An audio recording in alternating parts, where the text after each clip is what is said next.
Kana bitong history nga ginaingon nila nga kanang nakasulat sa Job 8 verse 8 nga nakaingon diya si Job, read the history and see. Klaro lang nato na higala kung unsa na nga kasaysayan ang gipasabot ni Job diya. Kung imo nang basahon, kasaysayan na sa iyahang mga katigulangan ang ipabasa dira. Dili na kasaysayan nga mga sinulat na sa mga ordinaryong tao karon sa atong kapanahunan. Kung dili kasaysayan na sa iyahang mga katigulangan. Like for example, kasaysayan ni Isaac, Jacob, ni Abraham ug ni Moses, mo na gipasabot dira nga ilahang kasaysayan, dili kay kasaysayan nga mga minugnag tao lang nga ordinaryo karon. What? Ha? Mo na gipasabot ni Job diha higala igsoon. Base gyapon na kasaysayan nga base gyapon sa Biblia, dili gawas sa Biblia. Ha? Kay tan-awa ganiha ang atong Ginoo sa time nga siya nisulod sa simbahan sa usa ka adlaw nga ipapulay, nagbasa siya og kasaysayan nga kinsa sinulat ni propeta Isaias. O si Mateo, nasa panagna sa Mateo 24 verse 37 nga pag abot daw sa anak sa tao, which is ang anak sa tao nagrepresent sa atong buhing Dios nga mao si Ginoong Kristo, mahisama daw sa nahitabo sa kapanahunan ni Noe. So asa gi-refer Mateo ang mahitabo sa atong katapusang panahon karon sa second coming sa atong Ginoo, sama sa nahitabo sa panahon ni Noe ang mahitabo daw. So ang mga kasaysayan nga ilang gina-refer, ang kasaysayan nga ilang ginakuan og mga pag-compare, kasaysayan based sa Biblia, dili gawas sa Biblia, ingana na siya higala. So Naluoy ko sa panabot ading usa ka sulpot nga naghatag-hatag og komento concerning sa Job chapter 8 verse 8. Actually, ang iyang gipresent half truth kumbaga. Number one, tama magudpod nga sa panahon ni Job wa pay mga encyclopedia. Wala pay tawag ining mga historical book sama sa ato nga karon nga panahon tungod kay dili pa man ingon ana ka-advance ang ilang technology sa ilahang panahon. Pero ang point, si Job, na existido ang lista og tawag ining mga asoy may tungod sa ilahang gitawag og mga katigulangan.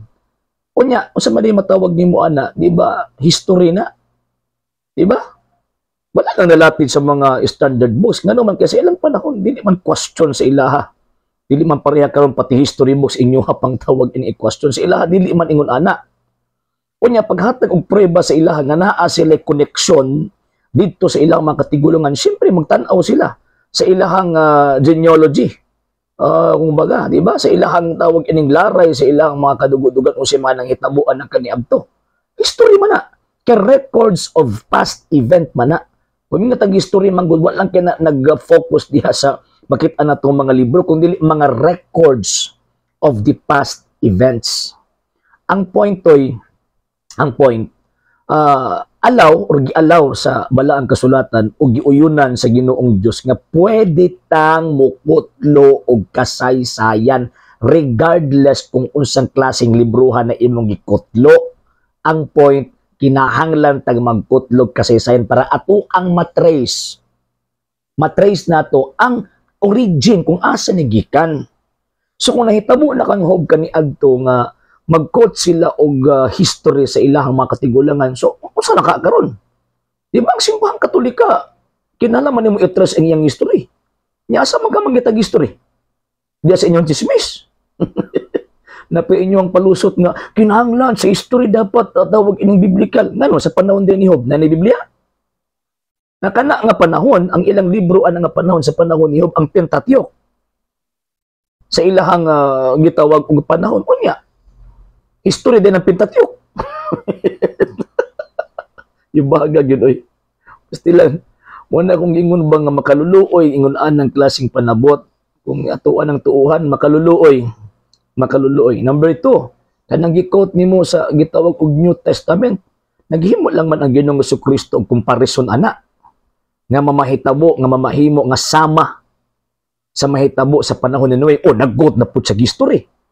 Kung kana nga history, buti pasabot, iya nang gidetalye sa iyang mga apostol, pero wak detalyiha diha sa iyahang gitawag og pagsulti. So buti pasabot, dili di ay dautan ang pag-quote og history regardless kung asa niya lagi quote, provided nga dapat records na of the past events. Muna gihimo sa Katoliko. Nagbasa mig Biblia niya, di man mamutuo, so nag-quote mi og tawag ining kasaysayan, di para makita nga tama ang amuang interpretation. Dili opinion, dili pareha ninyo nga opinion. Magpalusot pagid mo.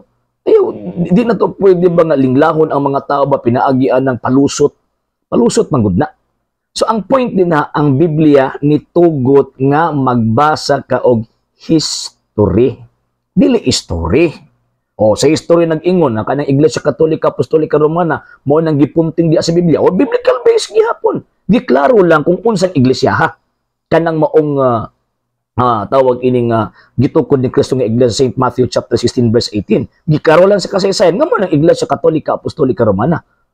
O yun naman din mo, anang, nga wala gibawal. Kapag ka man, magsige pa mong reklamo. Or hadlok lang ka maghagyod mo. Nga mo ko ito historic, ilhan na or mapangka mo sa inyong butbut. Ang kanang inyong sikta, gitukod lang kano. Di ba? Sa hindi pa po nakapag-follow sa mga pages po natin, i-follow nyo po yung mga pages po natin. RJ Horolanciano II TV, Apolia Punto Argumento page, Kuya Apologist TV page, and RJ's Vlog 2022. And pwede rin po kayo mag-send po dyan ng Facebook stars. And also, sa ating po mga channels, sa hindi po nakapag-subscribe, subscribe po ninyo yung mga channels natin, The Lay Catholic, Apologist International Official, RJ Sano II TV, Kuya Apologist TV, and Barrio Kawayan Religious Forum. And pwede rin po kayo mag-send po dyan ng super sticker, super chats, and super thanks. And maraming salamat po sa mga kapatid ko mga Katoliko na always pong tumutulong sa programa po natin.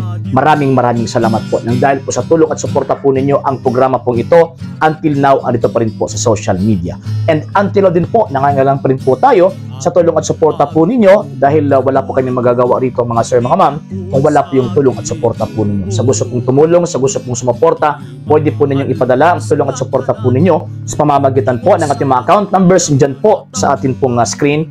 And pwede nyo po kaming i-message sa ating pong page kung via remittance po yung ipadala po ninyo. Maraming salamat po in advance.